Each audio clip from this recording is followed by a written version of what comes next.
साथियों, अभी हाल ही में आपने एक तस्वीर देखी होगी जिसमें एक टेलीस्कोप द्वारा बहुत ही स्पेस की क्लियर कट फोटोग्राफी की गई है। यानी सबसे पुराने लाइट को भी दिखाया गया है और नए तारे को जन्मते भी दिखाया गया है।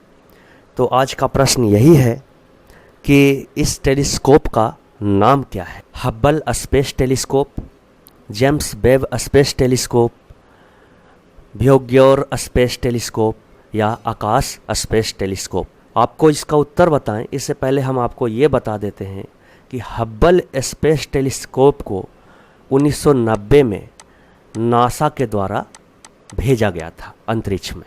तो ये बात जानना ज़रूरी है। और धीरे धीरे करके ये 30 साल से 30 ईयर्स से सेवा दे रहा था स्पेस में। बहुत ही शानदार फोटोग्राफी इसने भेजी है स्पेस से। जेम्स वेब टेलीस्कोप को पिछले साल यानी दिसंबर 2021 में इसे स्पेस में भेजा गया और ये भी बहुत ही हाई रेजोल्यूशन पिक्चर को भेज रहा है। जो व्योग्योर स्पेस टेलीस्कोप है इसे 1977 में नासा के द्वारा भेजा गया था स्पेस में। और आकाश स्पेस टेलीस्कोप बस ऐसे ही ऑप्शन में दिया गया है। तो चलिए अब इसका उत्तर देख लेते हैं और इसका उत्तर है B, James Webb space telescope. James Webb space telescope सबसे बड़ा शक्तिशाली टेलीस्कोप है। यह कैरीना नेबुला और दक्षिण रिंग नेबुला का फ़ोटो खींचकर भेजेगा। तो अभी जो इसने भेजा है फ़ोटो खींचकर, वो कैरीना नेबुला का तस्वीर खींचकर भेजा है। अभी जो आप ये तस्वीर देख रहे हैं ये जेम्स वेब टेलीस्कोप के द्वारा खींची गई तस्वीर है जो हाल ही में खींचा गया है और ये जेम्स वेब टेलीस्कोप है। जेम्स वेब टेलीस्कोप को अंतरिक्ष की खिड़की भी कहा जाता है। James Webb telescope 7600 light year का फ़ोटो खींचकर भेजा है और एक प्रकाश वर्ष यानी एक लाइट ईयर बराबर होता है 5.8 खरब मील। अब इसमें कितने जीरो होते हैं ये आप लगा के समझ लीजिएगा। इतना दूर से इसने फोटोग्राफी करके भेजा है तो आप सोच सकते हैं कि इसका जो रिजोल्यूशन होगा कितना पिक्सल का होगा। अनेक देशों में कई स्पेस एजेंसियां होती हैं। जैसे USA में नासा स्पेस एजेंसी है, national aeronautics and space administration, national aeronautics of space administration. और इसरो का तो जानते ही आप, इंडिया की स्पेस एजेंसी है, Indian space and research organisation. जो ESA है ये यूरोप की स्पेस एजेंसी है और यूरोपियन स्पेस एजेंसी। और CNSA यानी चाइना नेशनल स्पेस एडमिनिस्ट्रेशन।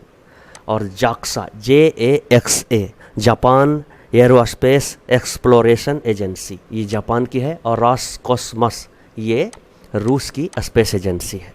तो ये भी आप जान सकते हैं, कोई परीक्षा में आपसे पूछा जा सकता है। साथियों, विभिन्न संस्थाओं द्वारा या विभिन्न देशों द्वारा कई इंडेक्स दिए जाते हैं, चाहे वो डेवलपमेंट के हो, प्रेस से रिलेटेड हो या पॉपुलेशन और पॉल्यूशन से रिलेटेड हो। तो अभी ग्लोबल जेंडर इंडेक्स जारी किया गया है, the global gender gap index release किया गया है। तो आज का प्रश्न यही है कि ये किस संस्था के द्वारा जारी किया गया है? ये किस संस्था के द्वारा जारी किए गए हैं?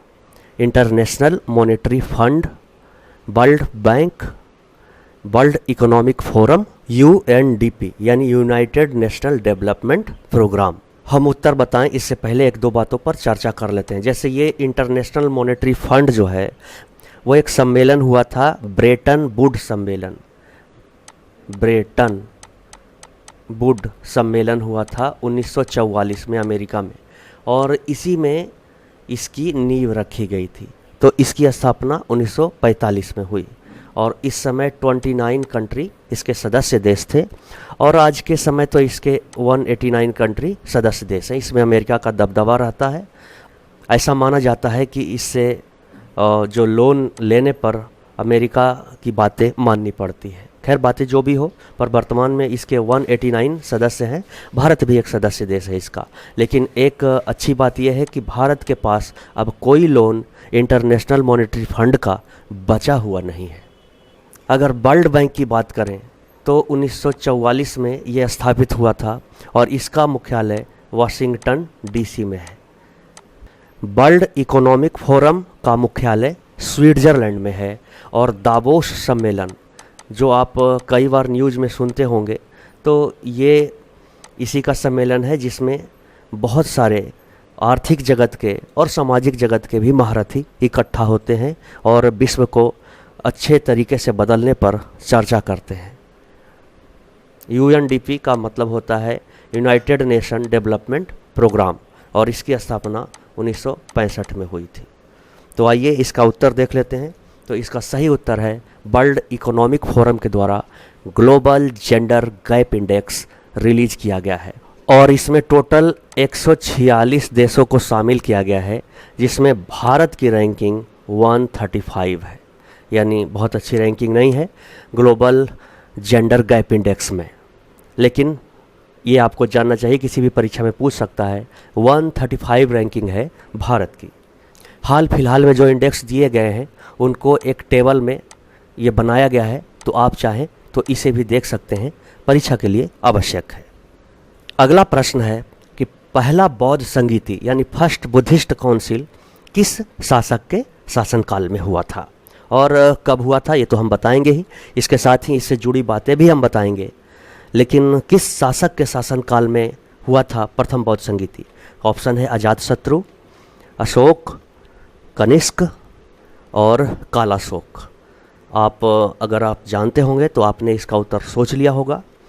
और चलिए हम आपको, चूँकि हमें सही उत्तर बताना है, आप चाहें तो वीडियो पॉज करके इसका उत्तर सोच सकते हैं। तो इसका सही उत्तर है प्रथम बौद्ध संगीति अजातशत्रु के शासनकाल में हुआ था। प्रथम बौद्ध संगीति राजगीर अभी जो नाम है, यहाँ के सप्तपर्णी गुफा, एक सप्तपर्णी गुफा है, वहीं पर 483 ईसा पूर्व यानी बौद्ध के मृत्यु के कुछ समय बाद ही ये प्रथम बौद्ध संगीति का आयोजन किया गया था। इसमें सुत्त पिटक और विनय पिटक, ये जो दो ग्रंथ थे, सुत्त पिटक और दूसरा विनय पिटक, इसका संग्रह किया गया था। द्वितीय बौद्ध संगीति की बात करें तो ये कालाशोक के समय में हुआ था और ये हुआ था वैशाली में। द्वितीय बौद्ध संगीति वैशाली में हुआ था, इसे याद रखिएगा। और इसमें बौद्ध धर्म संघ में बट गया था। तृतीय बौद्ध संगीति अशोक के समय में पाटलिपुत्र में हुआ था और इसमें बौद्ध साहित्य का नया नाम वर्गीकरण हुआ और अभिधम्म पिटक प्रकाश में आया। अभिधम्म पिटक, तो अभिधम्म पिटक किस बौद्ध संगीति में प्रकाश में आया? तो ये अशोक द्वारा आयोजित पाटलिपुत्र के बौद्ध संगीति में प्रकाश में आया। और चौथी बौद्ध संगीति कुंडलवन कश्मीर में हुआ था और ये कनिष्क के समय में हुआ था।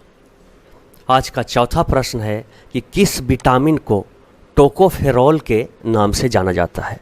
किस विटामिन को टोकोफेरॉल के नाम से जाना जाता है?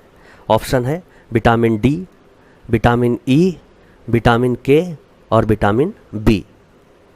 तो इसका सही उत्तर है विटामिन ई। विटामिन ई को टोकोफेरॉल के नाम से जाना जाता है। साथियों, सभी विटामिन का एक केमिकल नेम होता है, रासायनिक नाम होता है, जो कई परीक्षाओं में पूछा जाता है, तो आपको भी इसे जानना ज़रूरी है। आइए एक लिस्ट है, उसे देख लेते हैं और समझ लेते हैं कि किस विटामिन को कौन से रासायनिक नाम से बुलाते हैं। तो विटामिन ए का रासायनिक नाम है रेटिनॉल, विटामिन B1 को थायमिन कहते हैं, विटामिन B2 को राइबोफ्लेविन कहते हैं और विटामिन B3 को नियासिन, विटामिन B5 को पेंटाथेनिक अम्ल बोलते हैं और विटामिन B6 को पायरिडॉक्सिन बोलते हैं, विटामिन B7 को बायोटिन बोलते हैं और विटामिन B9 को फॉलिक एसिड बोलते हैं, विटामिन B12 यानी B12 को कोबालामिन और विटामिन C को एस्कर्बिक एसिड बोलते हैं, विटामिन डी को कैल्सीफेरॉल बोलते हैं और विटामिन ई को टोकोफेरॉल बोलते हैं, जो हमारे प्रश्न में था। विटामिन के को फाइटोनेडियोन बोलते हैं। इसके अलावा किस विटामिन से कौन से बीमारी होते हैं, आप चाहें तो इसे पढ़ सकते हैं और ये आपको पढ़ना भी चाहिए, क्योंकि ये आपके किसी भी परीक्षा के लिए महत्वपूर्ण है। तो इसे भी देख लीजिएगा। जैसे विटामिन ए से रतौंधी की बीमारी होती है, B1 से बेरी रोग होता है, B2 से त्वचा का फटना, आँखों का लाल होना, विटामिन B3 से त्वचा पर दाद होना, विटामिन B5 से बाल सफ़ेद होना, मंदबुद्धि होना, विटामिन B6 की कमी से एनीमिया, त्वचा रोग, विटामिन B7 से लकवा, शरीर में दर्द, विटामिन B11 से एनीमिया और पेचिश रोग, विटामिन B12 से एनीमिया और पीलिया रोग, पांडु रोग होता है, विटामिन सी की कमी से स्कर्वी होती है मसूड़ों में, विटामिन डी की कमी से रिकेट्स और ऑस्टियोल में मलेशिया होता है, यानी हड्डियां कमज़ोर हो जाती हैं, और विटामिन ई से जनन शक्ति का कम होना, विटामिन के से रक्त का थक्का न बनना, ये सब बीमारियां होती हैं। विटामिन बी और सी जल में घुलनशील है, यानी वाटर में सोल्यूबल विटामिन है बी और सी, बाकी जितने विटामिन हैं वो फैट में सोल्यूबल है। प्रश्न संख्या 5 है कि अगर राष्ट्रपति के चुनाव में कोई विवाद हो जाता है तो उसे कौन सुलझाएगा? ऑप्शन है Lok Sabha speaker, B election commission of India, C supreme court of India, D special panel. तो इसका सही जवाब है सुप्रीम कोर्ट ऑफ इंडिया। आइए अब सुप्रीम कोर्ट ऑफ इंडिया के बारे में जान लेते हैं। 1935 में जब अंग्रेज़ों का शासनकाल चल रहा था, उसी समय संघीय न्यायालय के रूप में सुप्रीम कोर्ट का गठन हुआ था। जब भारत आज़ाद हुआ तो 28 जनवरी 1950 को वर्तमान सुप्रीम कोर्ट की स्थापना हुई। सुप्रीम कोर्ट के जो न्यायाधीश होते हैं, इनके रिटायरमेंट की आयु 65 ईयर्स है। सुप्रीम कोर्ट में पदों की संख्या 34 होती है, जिसमें 33 न्यायाधीश होते हैं और एक मुख्य न्यायाधीश होते हैं। सुप्रीम कोर्ट के मुख्य न्यायाधीश का वेतन 2.80 लाख है और एवं अन्य सुविधाएं, एवं सुप्रीम कोर्ट के अन्य न्यायाधीशों का वेतन 2.5 लाख है। सुप्रीम कोर्ट के जो महत्वपूर्ण वर्डिक्ट हैं, उसमें जो सबसे महत्वपूर्ण वर्डिक्ट एक होता है 1967 का वर्डिक्ट, जो है गोलकनाथ बनाम पंजाब। इसमें कहा गया था कि मूल अधिकार को किसी भी तरह से छेड़छाड़ नहीं किया जा सकता है। और दूसरा है केशवानंद भारती बनाम केरल राज्यवाद। ये 1973 में आया और इसमें कहा गया अगर संविधान का मुख्य ढांचा परिवर्तित नहीं हो रहा है तो इसमें परिवर्तन किया जा सकता है। तो ये बहुत याद रखिएगा, हर परीक्षा में पूछा जाता है गोलकनाथ और केशवानंद भारती।